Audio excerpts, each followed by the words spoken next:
It's now my pleasure to introduce our speaker this evening. Carywn Jones was a barrister for about 10 years before being elected to the Senedd in 1999. He then went on over about 10 years to hold multiple different positions in the Welsh Government, running the Environment Ministry, Agriculture and Education, before becoming the first Minister of Wales in 2009, a post he held for over those 10 years running the devolved government of Wales. Since then, since he stepped down, he's been involved with climate organisation, academia, the media, and still been very active in politics. So it's now my pleasure to welcome our guest this evening, Mr. Carywn Jones. Thank you very much.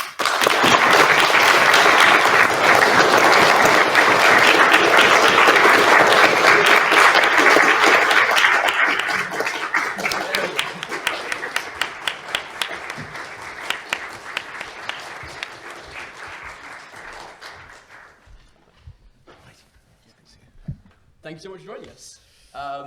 You're not here to listen to me, so I'll very quickly go on and give you the opportunity to introduce yourself and talk a bit about the subject that brings us here tonight, which is the realities of government. Yeah, well, thanks very much, Chair, everybody. It's great to be back here in Exeter. I was here last year debating in the middle of winter, but thanks to all of you for turning up this evening. I know that exams are bearing heavily on you, so thanks for coming to listen. What I thought I'd do is speak for about 10 to 15 minutes to give you an idea of my background, and then when we talk about what it's like to run a government, obviously I'd like to hear from you, hear from your questions, to see if I can answer them. I'll try as a politician, obviously not to avoid questions, but if you start thinking about your questions now, that would be great, and then we can keep the momentum going. Okay, my name is Carywn Jones. I was First Minister of Wales between 2009 and 2018. A little bit about me. I was born in 1967, which makes me old. And I grew up in a town called Bridgend, which is about halfway between Cardiff and Swansea. My family originally came from the western part of what was the coalfield in the Amman Valley. And when I researched my family history on Ancestry, when I finished as First Minister, I thought, well, how exotic is my family background going to be? I went back 400 years and everybody was Welsh and Welsh speaking. And the furthest east my family had gone was Bridgend. If any of you are familiar with the film Deliverance, well, that was cosmopolitan compared to my family history. So I married somebody Irish, because it was hugely important to introduce new genes into the family as a result. I went to a school called Bryn Teg Comprehensive School. It's a school that's probably most known for having produced more Lions, British and Irish Lions rugby players than any other school in the world, 8 in total. Very strong school in terms of rugby. It was the biggest comprehensive in Wales at the time. And I am the first head of government anywhere in the UK to have come from a comprehensive school. Now think how incredible that is, given that more than 90% of the population goes to comprehensive schools. In Wales it's more than 95%. And yet it took until 2009 for somebody from a comprehensive to have head of a government in the UK. It shows you that there's still a long way to go when it comes to ensuring greater opportunity for people. When I was 18, I went to Aberystwyth University, some way from here. I'll be there tomorrow, because I'm now a professor on the staff there. And I was there between 1985 and 1988. When I was in the sixth form, so from 83 to 85, South Wales, like so many other areas of the coalfield of Britain, were racked by the miners' strike. I saw it. I saw what happened to the communities that saw their livelihoods ripped away from them very, very quickly. South Wales at that time had 30,000 miners still working in the collieries. My grandfather was underground, two of my great-grandfathers, and going back in my family, so it was something that was important to me. My parents came from a village where there was still a colliery, still a mine, which closed in 1988. And I saw what happens when you say to communities, sorry, but your livelihood is going in the next year or two. 30,000 jobs were lost in 5 years. That's how many went in that time. I was angry at what I saw, and when I was 18, I joined the Labour Party, because I felt that party was closest to my view of life. It would never be a perfect fit, but that's where my political fortunes went. One of the greatest ironies of my life is that I had to go to Margaret Thatcher's funeral and represent the Welsh Government at that funeral. Inevitably, people, the media were there, and they would ask me to comment. Now, of course, you can't say anything bad about someone who's died. We all know that. And so the only comment I could come up with was to say, Margaret Thatcher brought me into politics. I left Aberystwyth and went to a place that was very, very strange culturally for me, and that was the Inns of Court School of Law in London, the bar school in London, and to Gray's Inn. Now, if any of you are thinking of becoming barristers, I'll give you an idea of what it was like. When I was there, you had to eat 24 dinners in your inn, and there were 4 inns, as well as pass some exams. It was very, very stylised. You had to be in there by 7 o'clock, long dressing tables. At 7 o'clock, the doors were locked, no one was allowed out, and a man dressed in furs would come in, thump the floor with this enormous gavel, and this row of ancient men, for men they were, would come in at the top table and recite appallingly in Latin the grace for the evening. I am now one of those ancient men who sits on that top table, how time flies, and then at 8 o'clock things would come to an end. I'd never drunk port before.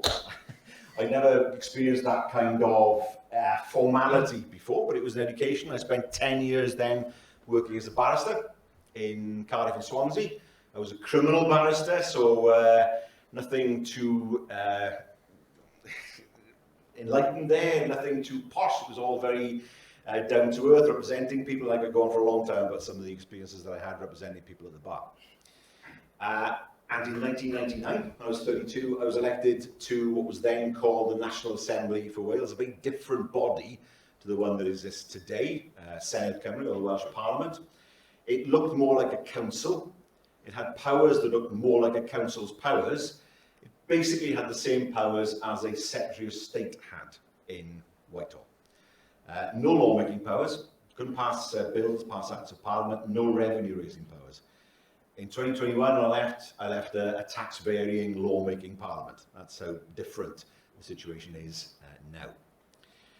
I was very lucky. In 2000, I entered the government. I was in the government for 9 years, and then became First Minister in 2009, which I did for another 9 years. How I did it for 9 years, looking back, I don't know, because basically you are on call all the time. You can't escape it at all, but you accept that as part of the job. And I went to the backbenches for 2 years, which was great fun, and I left in 2021. So I've got some experience of what it's like to be in government, and also of politics. And the one thing I would always say to people is that when you're faced with somebody who has a different view to you, it's simply that. They just see the world in a different way to you. There's nothing wrong with them. There's nothing wrong with their characters. It's a feature, unfortunately, of modern American politics, that if someone disagrees with you, there must be something wrong with them. Their character is flawed. They are evil. They are satanic in some way. That doesn't yet exist, thankfully, in politics in the UK. You accept and you will debate very, very strongly with somebody over an issue, but it's not something that carries on into the personal domain. There are very few personal feuds in politics, but many, many political feuds, as you can imagine.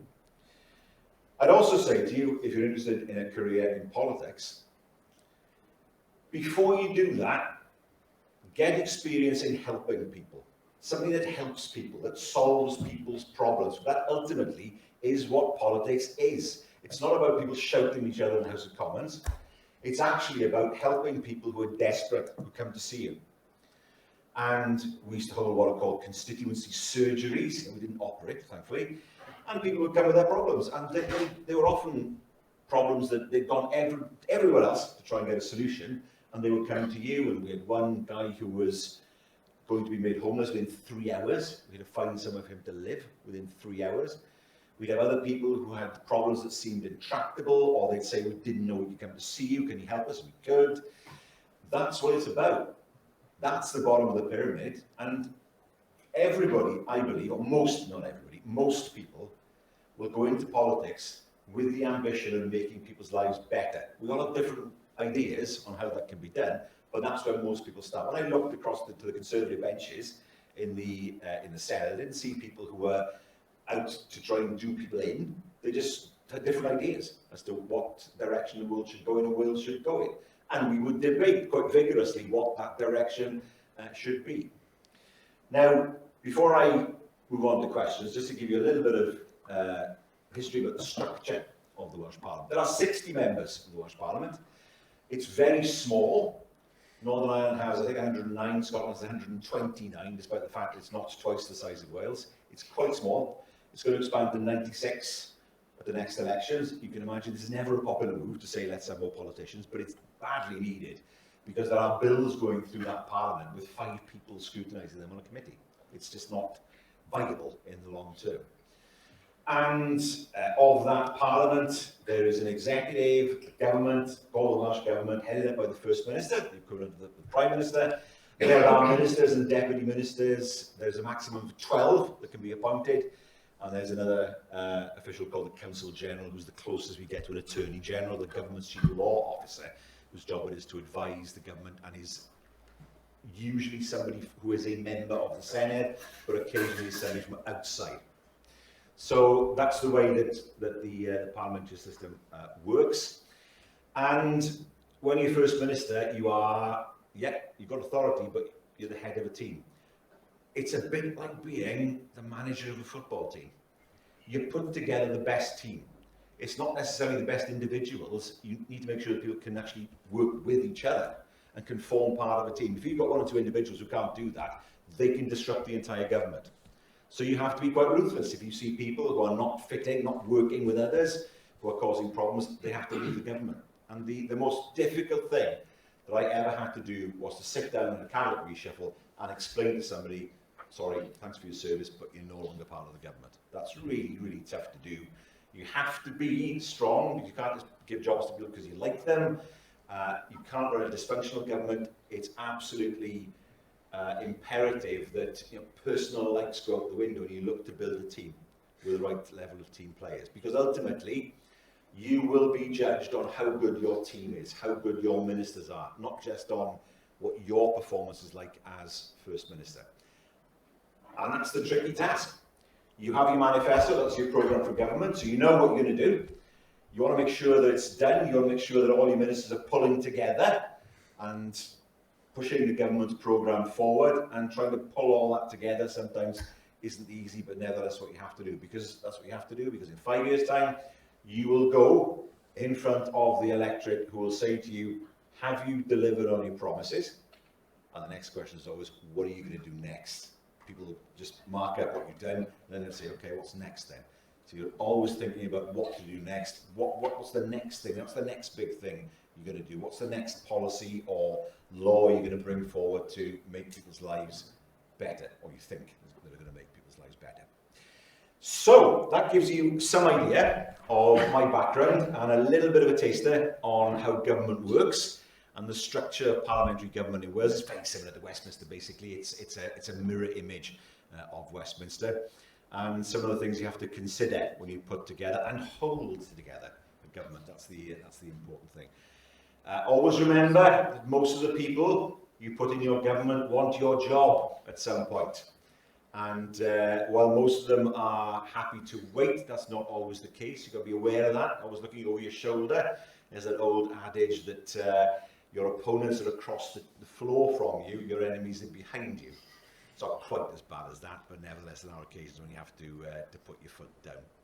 And also in your own mind, and I'll end with this, in your own mind you have to think about when you're going to finish. There's nothing worse than a politician who goes on and on and on. The more a politician stays in power, the more dictatorial they become and the more indispensable they think they are. That is not good for anybody and not good for democracy. I always said in my head, 10 years maximum. I did 9 in the end, that was enough. If I'd done another year, I'd just be doing it to chalk up another year. I knew that at 9 years I'd given it all and it was time to move on, and that's the way that it has to be. I think that's a healthy way of approaching things. The people who get dragged out with their fingernails scraping along the floor are the people who never reconcile themselves to post-leadership politics, if I can put it that way. So, hopefully that's given you a taster, and more than happy, of course, to try to answer questions. We have a round of applause for that opening.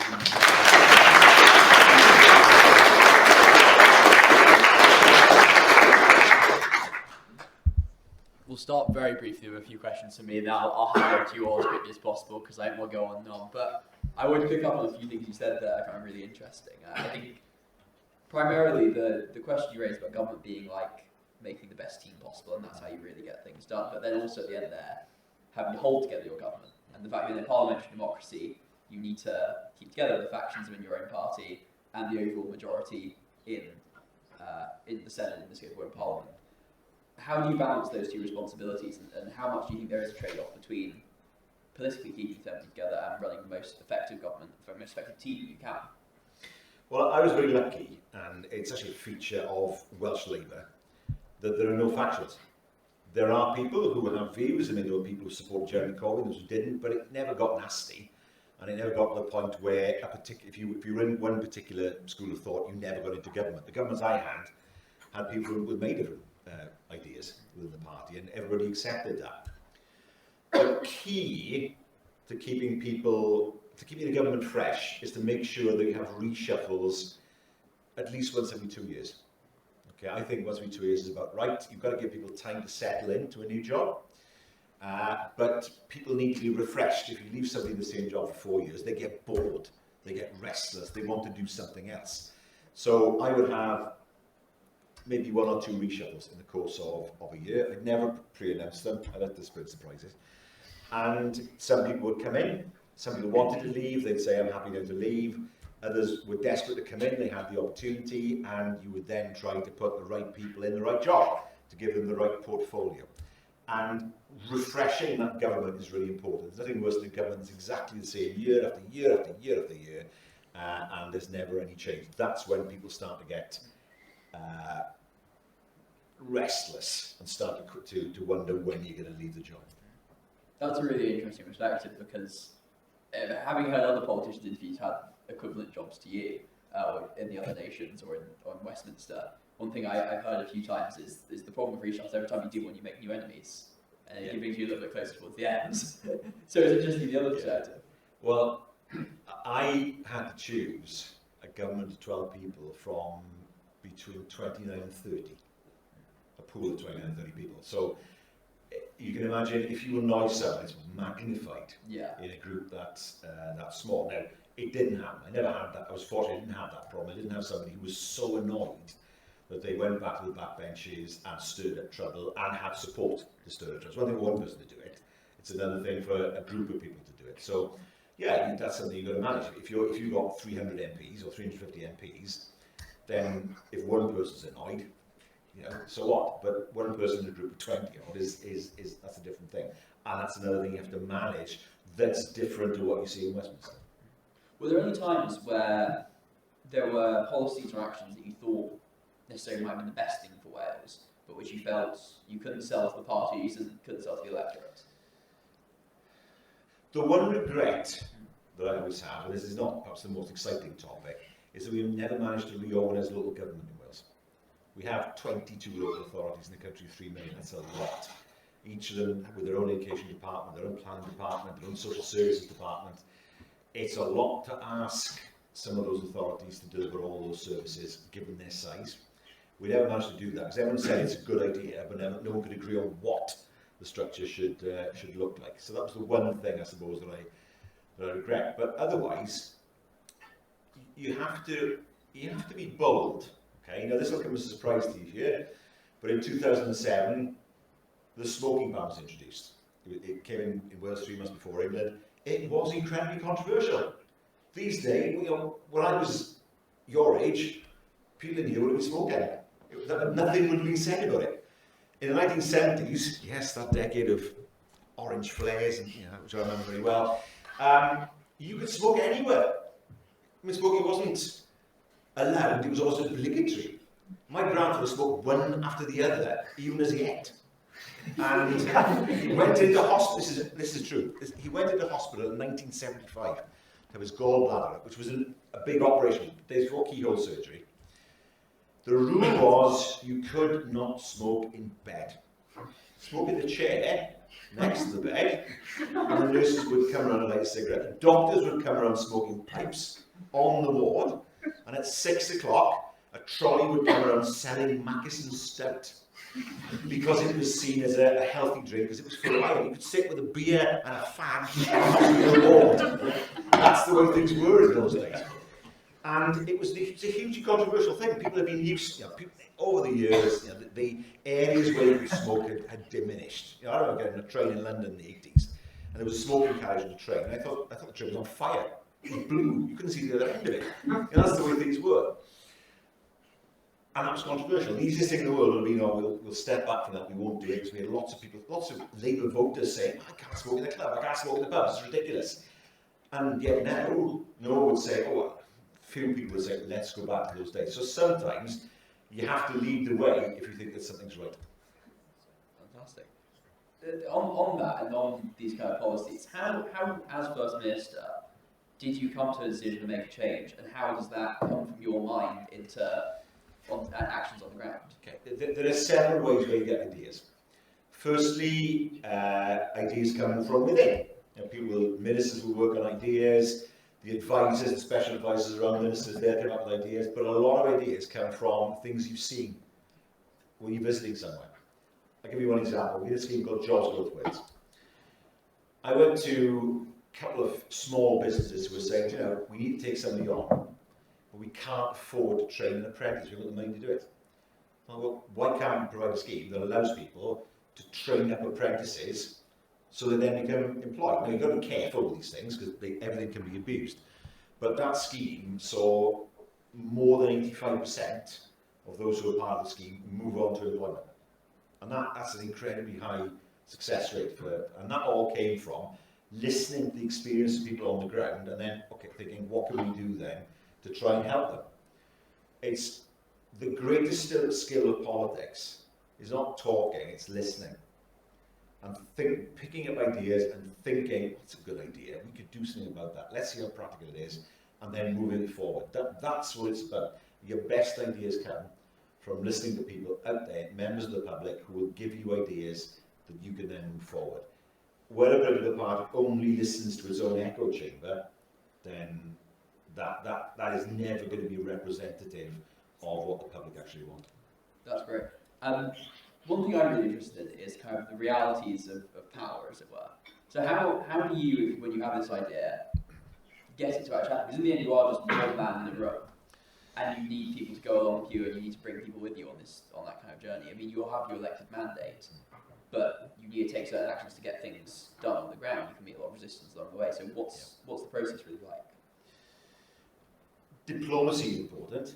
Knowing how to treat individuals differently. You can't treat everybody the same. Some people respond well to cajoling, other people respond better to being told. That's just the way people are. And you have a lot of authority as First Minister. You've been elected by the party members, so you have a lot of authority in that regard. Unless you do something stupid like hold the party in lockdown, should we say, hypothetically. That authority will continue for some years. And you will have authority to drive forward the government's programme, and people are falling behind you as a rule. There'll be some issues when you've got a few backbenchers who feel particularly strongly about something. You'll then have to talk to them and see if you can find a way to get them to compromise. I'll give you one example. There's no defence in Wales of reasonable chastisement for hitting a child. Okay, that's smack children in Wales. Now, originally this policy was brought forward by 3 backbenchers who really wanted it included as part of legislation, but we hadn't put it in the manifesto. I said, look, I don't want to move this forward. I'd rather put it in the manifesto for the next election so that people can see it. So no one can say, well, hang on a second, where's this coming from? Because it was controversial. People were frightened, thinking they were going to be arrested, for grabbing their kids or whatever. And that's what we did. And I said, look, we can't do this now, but in the next manifesto, I will back it. And that's the way we did it. And I'll make sure that when we pass it, you will get credit for it because it's your idea. But these things have to be taken forward really, really carefully because people will feel afraid. I'll give you another example.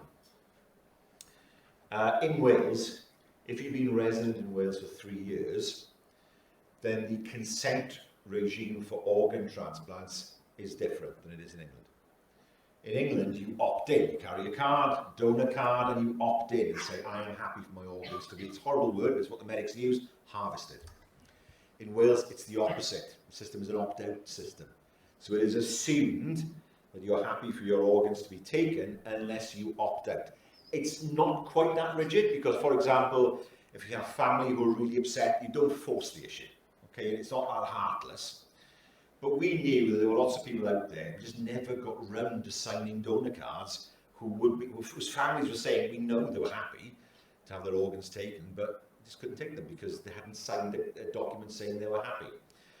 Now that, as you can imagine, took a lot of time in terms of explaining to people, consulting as widely as possible, making sure that people understood that people weren't going to be organs taken from them, with families screaming, that wasn't going to happen, and to give people the opportunity to opt out. It seems to be important for those people who felt strongly.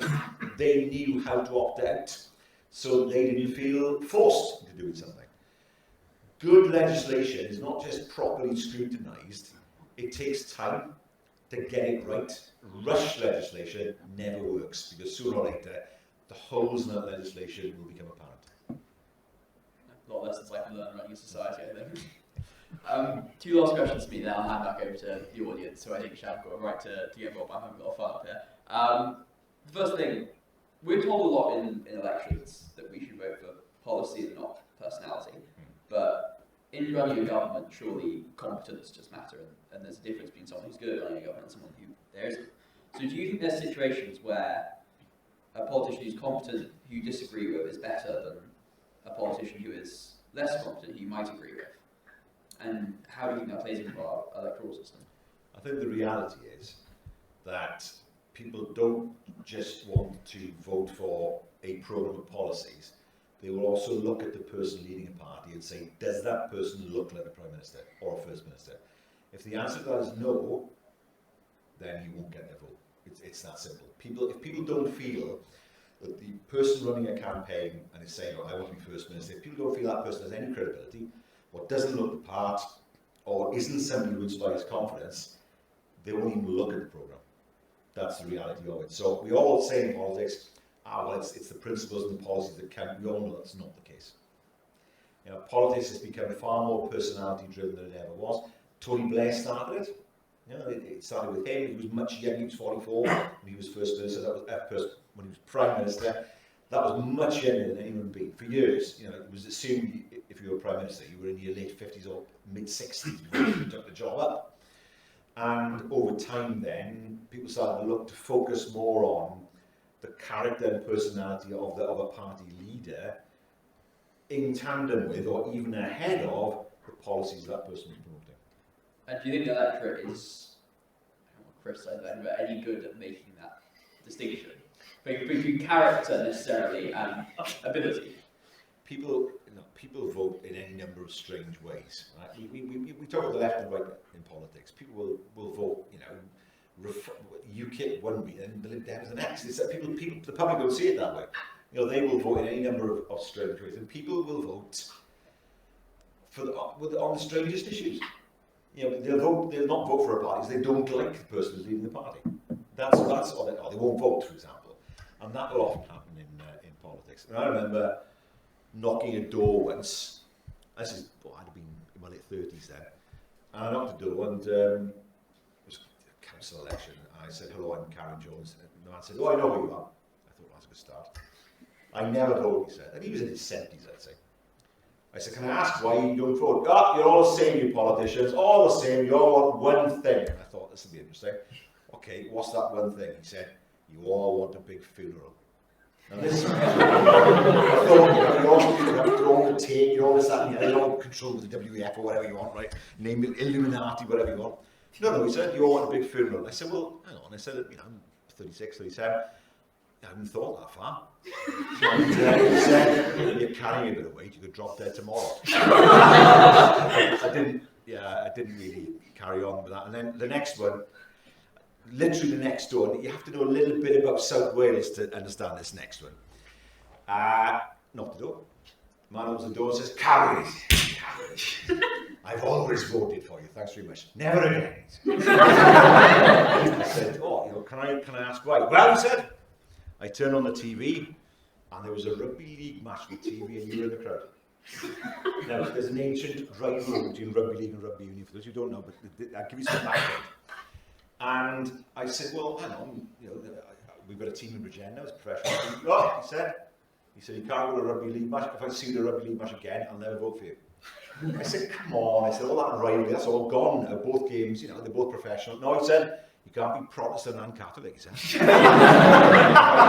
I see you there again, I never worked out whether he voted for me. So it shows you that logic doesn't necessarily work. I mean, one of the things I always do when I knock doors, never ever, if you're canvassing, knock a door and say, hello, who do you vote for? Because the invitation you will get is for someone to say, sod off, I'm not telling you. Even if they're going to vote for you, especially older people. They don't like being asked that question, okay?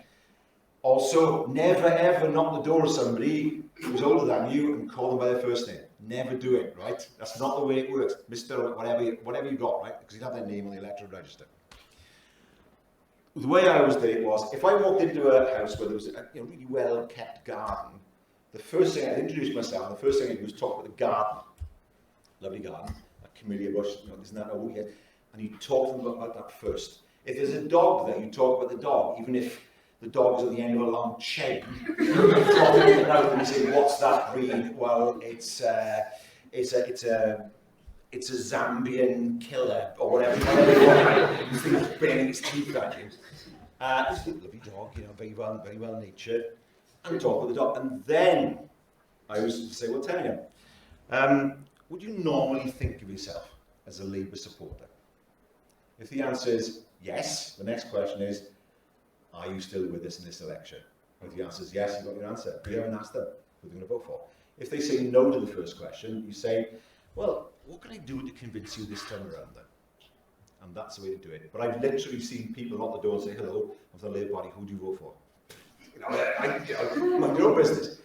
There are ways of getting answers out of people that are much more indirect. I just find they work. I could keep on asking questions all day, but I think it's right that I turn it to the audience. So, do we have any questions in the audience, please? Any at all? We'll go there at the back. So, as former First Minister, you had a lot of environmental laws and policies put in place. You clearly had a very green idea about the environment. Do you think that kind of look on environmental policy is shared by other governments? No, I don't. I think we're seeing a sustained attack on net zero by people who have an interest, a financial interest, quite often in the current state of affairs in terms of energy and in terms of transport. I do think, however, that people have got into their heads the environment is great. We want to see a better environment. The river in the town that I lived in when I was a kid used to run different colours according to what we checked into it upriver, whether it was the paper mills or the collieries or the lipstick factory, causing chickens to lay perfumed eggs, or so they claimed. And that was awful. And one day there was a cyanide leak into the river, killed everything into it. But people have got used to it. The environment is something that costs money. Isn't it lovely to have? But, in these difficult times, should we really be focusing on it? I take a different view. The environment, protecting the environment, is a job creation scheme.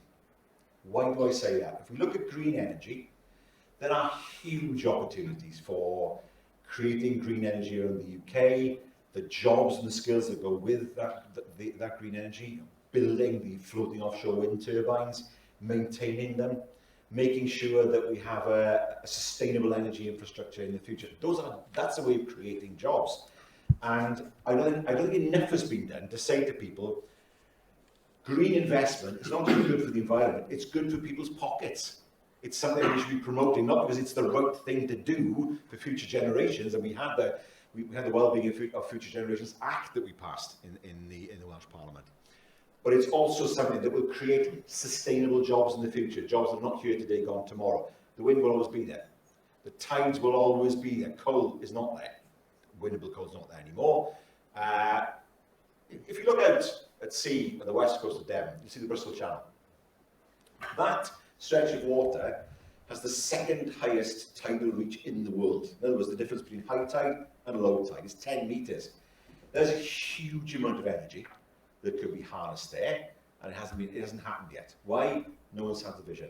I sat in meetings, well, George Osborne originally, where he said, we're going to remove the subsidy for solar panels. Right? Then we're going to ban, effectively, onshore wind in England. Right? Then they would move forward with the nuclear programme. And then they said, well, you know, we're not keen on wind, not keen on nuclear, we're not keen on solar. We said, what about tidal? What about creating hydro energy in the Bristol Channel? The answer was, well, let's see someone else do it first. Oh, so much for, you know, global Britain leading the world. In the end, I had to say, have you got an army of hamsters somewhere? Because that's what you're going to need on wheels to run power in this country. And we're still not there. We're still short of green energy. We have a grid system that cannot cope. We want people to buy electric cars, but we know if everyone did it, the grid would collapse because it's not robust enough, because the investment hasn't gone into it for years to ensure that that happens. And that's the key. The environment is important, future generations are important, but it's also important because it's a way of securing economies and communities and jobs for individuals in the future. Fantastic. Any more audience questions? Yeah, I think. Yeah, there. You mentioned early on that you have a working class background from a large coal mining town and you went to a comprehensive school. Being from this sort of background and then thrust into this world of very posh, privately educated people, how do you think going to these two very different institutions to your co-workers affected your worldview and your attitude towards government? My prejudice in some way. That's important. No, I mean, what I have learned is that the inferiority complex, I'll say this bluntly, that sometimes exists amongst comprehensive school kids is just not deserved. I've dealt with people who are from well backwards, who've been to very expensive schools, and they're not clever, they're very well coached. The reasons why private schools do so well is because they've got this enormous coaching team behind them that can help them through exams to get to the top universities. You can have all the talent in the world. If you don't have the structure around you to let that talent develop, you're not going to do as well. And I take people as they come. I don't judge people according to their background. You judge people by their character, not by their background. I mean, from my background, I come from a working class background, but my parents are both teachers, so I'm not going to claim that it's journey before that for me. But nevertheless, that's part of my history. And I came from a society where nobody really thought about sending kids to private schools. The middle class don't do it. It's just not seen as, why would you do that when you've got these schools on your doorstep? So there are very few private schools in Wales per head of population, because why would you have them, really? Most people would say, and in reality, although we have a system that's fully comprehensive, people can choose different comprehensives. So if you're in Cardiff, you can choose one of 4 different types of comprehensives. So you'll have Roman Catholic, you'll have the Anglican comprehensives, you'll have English medium, Welsh medium. So you can actually choose a school that you want to send your child to. So it's not that the schools are the same everywhere across Wales, because they're not teaching different languages and so on. So I had great friends when I was in London who've been to private schools, who've been to the Oxbridge colleges, and you judge people according to the way they are, not according to their background. Any more questions? We'll go there. Yeah. So you emphasised earlier the importance of picking people for the right job and the right roles. Can you think of any examples of specific skills or kind of approaches to things that make certain people best candidates for certain roles within a cabinet? Like, is there anything that makes someone a particularly good health secretary or a particularly good environment minister? Well, you look at their interests, first of all. What have they spoken on most in the chamber and in committees? Secondly, not every cabinet position is the same. Health, economic development, they are probably 2 foremost positions in the cabinet, and you've got a layer underneath and a layer underneath that. So everybody aspires to be one of the top jobs. And so you will look at a particular person and say, right, that person's got potential. you make them a deputy minister, see how they do, and then if they do well, you make them a minister, and then to me, that's the way that they progress. But they have to be credible. So when they speak, people are going to listen to what they have to say, not agree with them, but at least listen to what they have to say.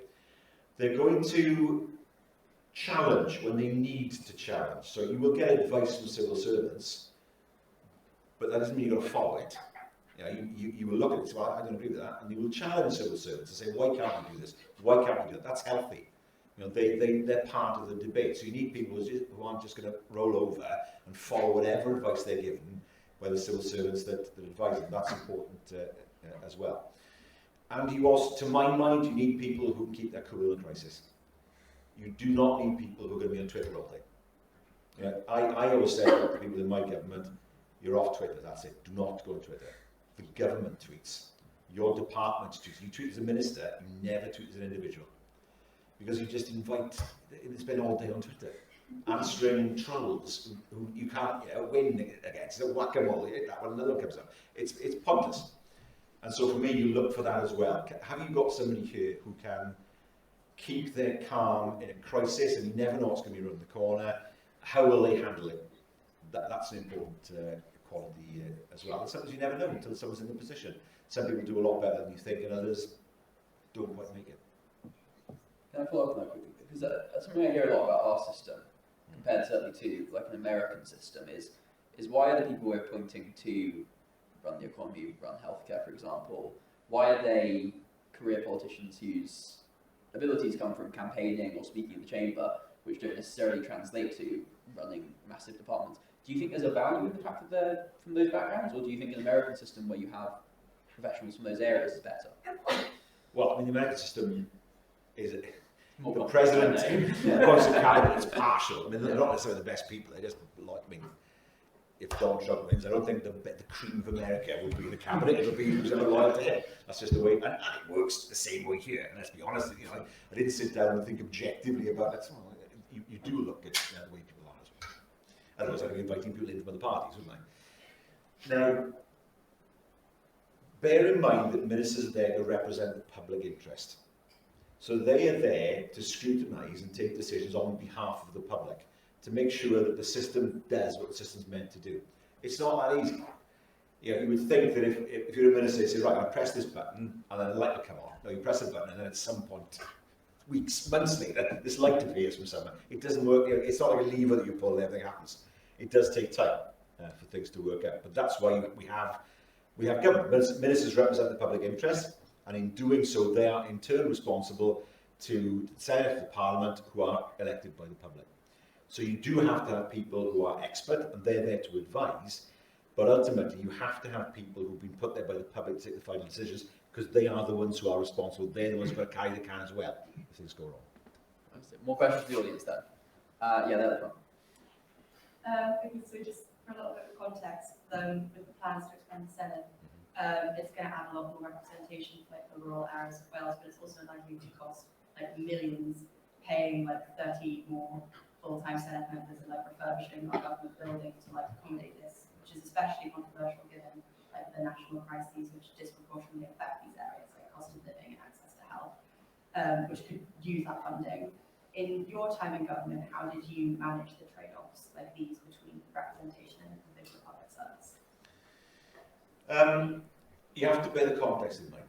So, for example, if you have 36 more members of the Senate, the Welsh Parliament, what are they going to cost? They've got their salary and 3 members of staff. Maybe it's going to cost 400,000-500,000 each. We can take everything into account, the staff and everything. 30 new members, 12-15 million. It's not 300 million, as some people suggested. It's about 12-15 million. And yes, it is a trade-off. That's quite right. But you also have to ask yourself, are there enough people to do the job? There are 650 odd MPs in Westminster. Okay, the UK is a lot bigger. But the Scots have 129. There are many councils in Wales that are bigger than the Senate. So, for example, Powys Council has 68 members. Rhondda has 80 plus members compared to, all right, they're not full time, compared to 60 members in the Senate. And the Senate was set up at a time when the powers that it now has weren't there. The Senate didn't sit down and take bills through, because just to give you an idea of how the bill system, how bills are introduced. A bill will be introduced formally, and there's a vote on what the principles of the bill. Then after that, the bill is gone through line by line in a committee of 5 people. You get 1 or 2 people drop out, like something got 3 people scrutinising the entire bill, and then it goes back and so on to the Senate. My colleagues are on 2 or 3 committees a week. In Westminster, that's just unheard of. You would not be on 2 or 3 committees a week, impossible. So there's a huge amount of background reading that has to be done in order to scrutinise properly. And if you don't have the right numbers of people to scrutinise government, governments will get away with things, and that's bad. Governments should not be allowed to do that. But it's hard because I remember the arguments with the Assembly in the first place. The fact we then had a new building, that had a cost, and people said, why can't it? And the reality was, we were in a building we couldn't use it now, the old chamber, because it's massively insecure, and it was too small. It was built to house a 1990s mainframe computer, literally, and no one talks about that now. So, yeah, okay, politicians, maybe 12 to 15 million for new politicians, but bear in mind that the health budget in Wales is over 8 billion. It's a tiny, tiny amount of money compared to the health budget. Yes, people say, well, of course, it can go to health, but the total budget is closer to about 18 billion. So it's quite a small amount of money. So yes, there's a trade-off between these people, should we have them, and are they worth it? And my argument would be, I've seen it, I think it is. A lot of people will say, no, we don't want any more politicians ever. And that's flipping it. It's popular amongst the public, to be honest. No one ever says, let's have more politicians, for me. More questions then?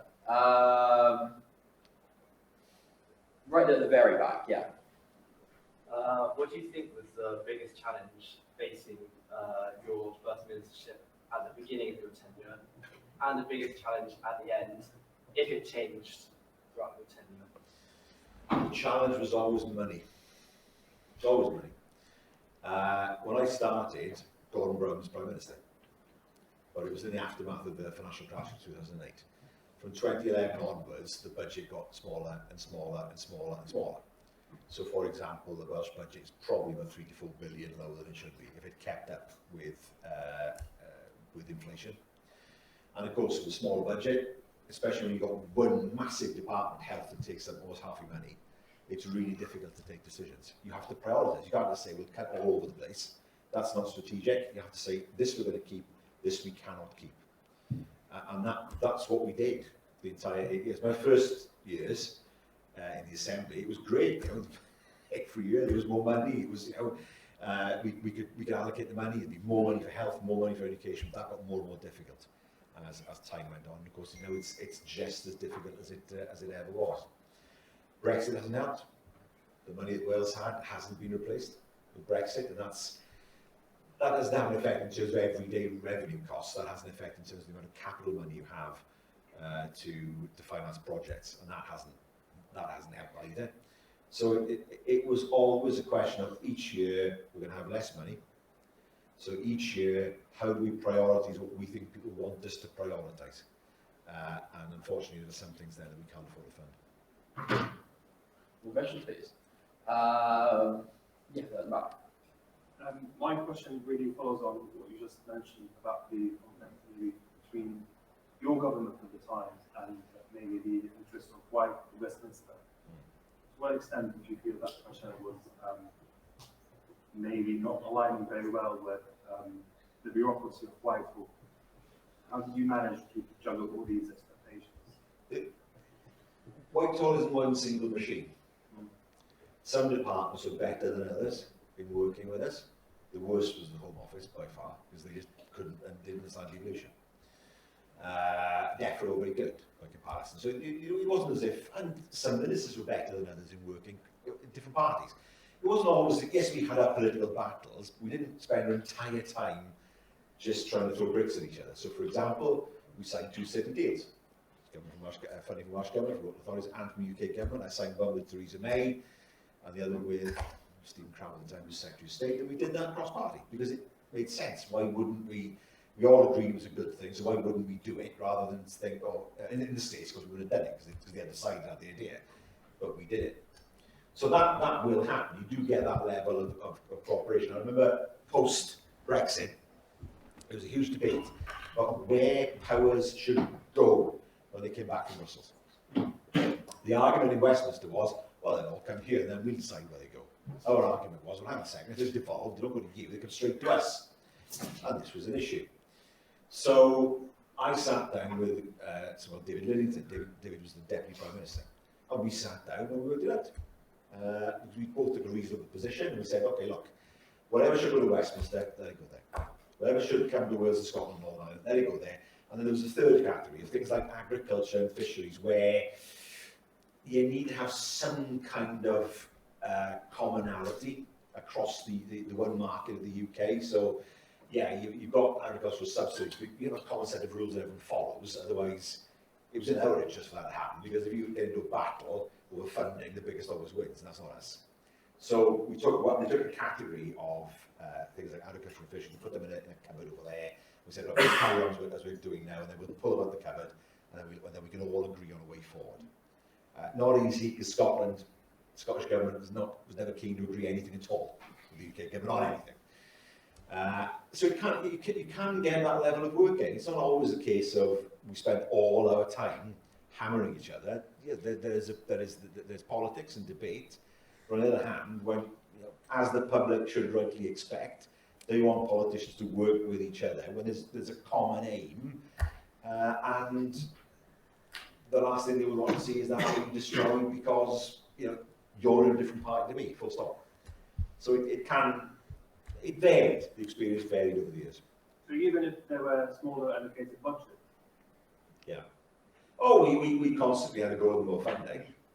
Of course we did, because what would happen every year, and again in the budget, is the Chancellor would stand up and say, we've allocated an extra 170 million to Wales. And then when you pull the figures apart, you find that actually there's 170 million over there, and incidentally, there's another sum of money over there that's been pulled back. So as the Chancellor giveth, so he taketh away. So it was never the case that we ended up with all the funding we were supposed to have. And then the other trick the Treasury would pull is they would say, we're going to spend X amount of money on health. And we'll find that within existing resources. As soon as you heard that phrase, you knew there was no extra money for Wales, Scotland, and Northern Ireland. It would come from somewhere in the huge machine that was wiped off. And they do that. The Treasury is capricious. They just made things up as it went along. If it decided that it would give money to Wales, Scotland, and Northern Ireland, it would. And if it decided that it wouldn't, then it would. And no one could stop them. It was going to runaway train. And they still are like that. So yeah, we would make the point politically, and it did get more and more difficult, and this year was probably the most difficult year in terms of spending decisions in Wales. Fantastic. Who else has questions? Yeah, just now. Yeah, there you go. You've been talking about sort of what you were just saying here. You've been talking more recently about devolution, whether there should be more or less, or restructuring of it. How do you envision the perfect relationship, or your ideal relationship between Westminster and the whole assemblies? Well, if you come to one of my lectures, I can give you the answer. There are several different ways of doing it. For me, and there are many who would disagree with me, and there are no party who would disagree with me, I think that the fundamental problem with Britain is parliamentary sovereignty. This idea that the Westminster Parliament could do whatever it wants. Now, it's an idea that was developed in the 19th century by one man called Professor A.B. Dicey in Oxford, who said, in my view, the UK Parliament can, no UK Parliament can, the Parliament as wasn't those days, can bind its successors. And surprise, surprise, the Westminster Parliament said it's a good idea because it tells us we can do whatever we want. We'll accept that. And the courts accepted it. But the problem is, if you have that at the heart of your constitution, it means that Westminster can run riot over everyone. If it wanted to, Westminster could get rid of devolution, in the next few weeks, pass a bill just to get rid of it. It could remove powers like that. Politically, it would be explosive, but not literally, but explosive, and so they wouldn't do it. But that's the heart of it. For me, I think one of the problems with the UK is the asymmetry of devolution. Different institutions have got different powers. So the major difference, there are other differences, but the major difference between Scotland and Wales is that Scotland controls its justice system and policing, Wales doesn't, Northern Ireland does. That's a big difference. I think if you had symmetrical powers, where everyone had the same powers, that would be better. I think if you had a system where you said, which kind of has been accepted, it was accepted by David Carywn, really, that there are 4 units within the UK who are voluntarily members of it, which must be right because most of Ireland left in the 20s and Scotland was offered a referendum. So if there's no right to secede in the UK, those referendums can never take place. And I don't advocate seceding in the UK, also from my point of view. But if you were to say each unit has its own sovereignty, and then we decide how sovereignty should be shared, it's the American system basically. So you say, look, there are some things that are better handled at the highest level, and that would be defence. Yeah. Do I want a Welsh army? No. They would be borders and immigration. It makes sense to deal with that, of course, at UK level. The way that money is distributed across the UK, so the general taxation system, that makes sense, because you want to have a distributive system, which is what part of what the UK is for, making sure the money goes from one place to another where it's most needed. Then you need to do that at a UK level.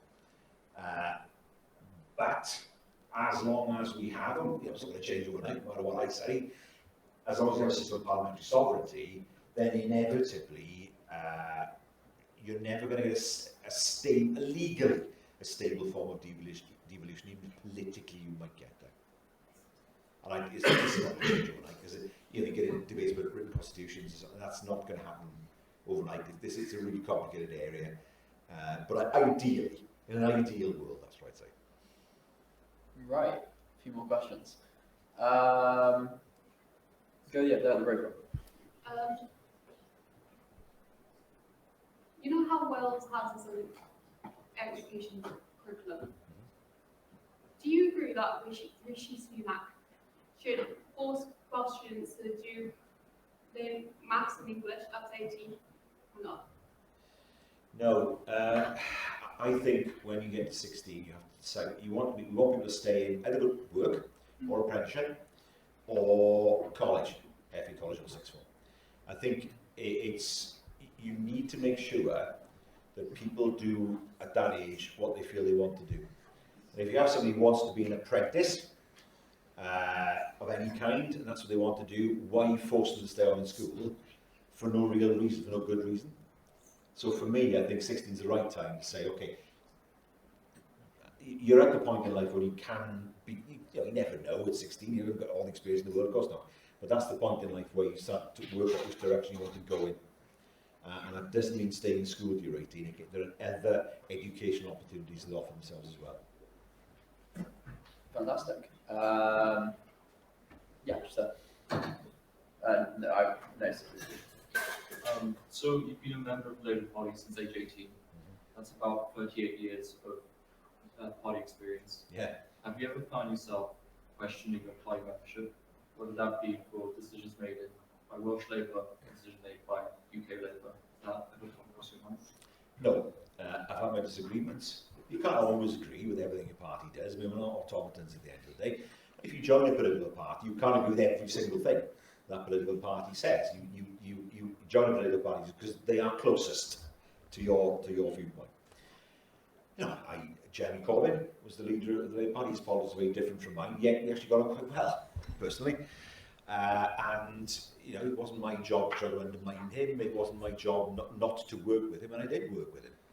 And there were lots of things that he would have said that I didn't agree with. But political parties are broad tense. They have to be. You can't have everybody agreeing. The nature of British politics is because of the electoral system that exists, particularly in Westminster, that all political parties are in effect coalitions. If you look at the Conservative Party, you've got people who are very centrist, and you've got people who are not. But on the close to the far right of politics, within the Labour Party, you've seen the same thing, so more towards the far left. And what parties do is they come together to agree a programme that everyone's comfortable with and everyone agrees with. And that's an important and healthy part of debate within a party. But I never question my membership, no, despite the disagreements I may have had over some issues. Right, I think we'll take 2 more questions. Yes, Guy, who I got the wrong person to say. So obviously, during your time in Welsh Government, you said it changed powers and stuff from when you started. It was very, very different to when you left. Yeah. So how did that change structurally, day to day, the way the government was run? How did you observe things changing? And where do you think that's going to go in the future? When we started, remember we had no powers to take bills through to become acts. That was still at Westminster. So we had the sort of powers that a Secretary of State would have. So pretty small powers dealing with everyday uncontroversial stuff. But we would debate them on the floor of the Assembly. So we'd be debating the potatoes originating in Egypt order, the undersized whiting order, none of which were remotely controversial, but we did because we had nothing else to do, frankly. That was the problem. These were the things that would be done at the drop of a hat. The Secretary of State would sign a document and it would be done. The only finance was, here's the money we've had from London, how should we spend it? That was it. Now we have a situation where you have a parliament, where you've got laws being taken through from scratch, and all the machinery that's required to do that, the committee structure that's required, the level of debate that's required, the scrutiny that's required. I mean, I know one piece of legislation where we were still in the chamber at 10:30, the lights went off, and no one could work out how to turn the lights back on, because no one had been in the building that late. And that was, I think that was a bill with, I think, about several hundred amendments to it, all of which had to be dealt with individually. So that took a lot of time. We never did that before. We did things, we were never that long debating things. And secondly, you now have a budget where you have to assess the tax take. So a third of income tax in Wales is raised by the Welsh Government. So you have to estimate what your tax take is going to be. And you do that by, there's the Welsh Revenue Authority, which is a separate body, who help to do that, because you have to assess what your tax take is going to be in order to understand how much money you're going to have. So the Welsh budget is made up of roughly 2/3 grant from UK government, more or less 1/3 of income tax. There are other things, for example, what's called stamp duty in England is called land transaction tax in Wales. There are different rates and so on. That's devolved. Landfill tax is devolved, but they're quite small compared to income tax. That's the big one. So now, of course, you have to have a finance minister who is able to predict what the tax take will be in order to assess how much money they'll be to spend. And of course, that was a big change as well. Right, one last question. Yeah, sir. Yeah, so Labour has been in some form of power in Senate for 25 years. That, and it seems because of the structure of the electorate that seems really good as well. Do you not think the fact that most of the parties are aligned with UK-wide political policy means that Labour will be in power for a long time in the foreseeable future and undermines the concept of Welsh democracy? Well, all politicians would say to you it's a good thing for power to change hands. They'll also say to you, but not now. Okay? We can't force people to vote in a different way, to the way that they do. But what I will say is, there's never been an occasion where the Labour Party has won a majority of seats in the Senate. Never. The most we ever won was 30 or 60. Now that means, of course, that you can block things from happening, but you can't get legislation through and you can't get your budget through. You have to have 30+1 to do that. So you have to work with other parties. Sometimes that's happened through a coalition. Plaid Cymru on one occasion, with Lib Dems on another. So in 2007, we almost had a coalition of Plaid Cymru, Conservative and Lib Dems, which is impossible now because the distance between the Conservative Party and almost everyone else has increased from where it was. It's difficult to imagine such a thing.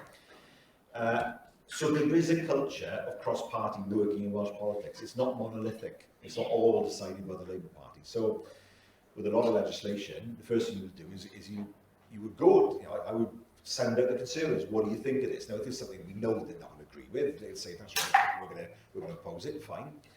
But you will have other legislation where there's genuine cross-party support. So, for example, the Human Transplantation Act that changed the consent requirements, that had support across all parties.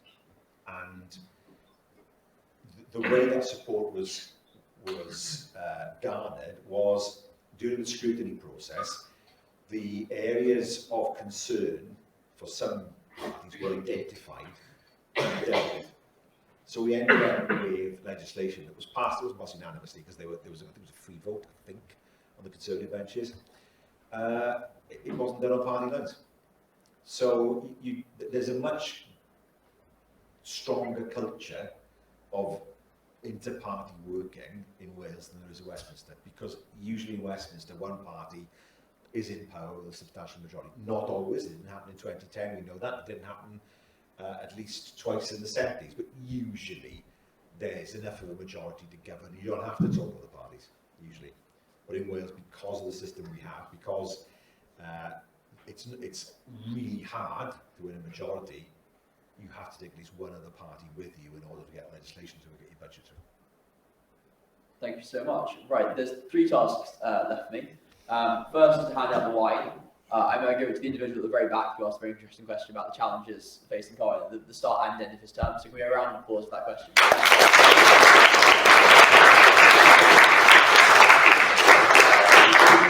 You can come and grab the wine at the end.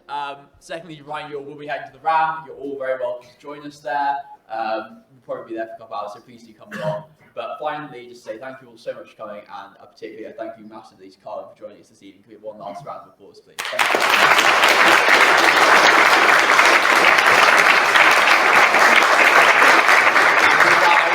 Thank you all so much.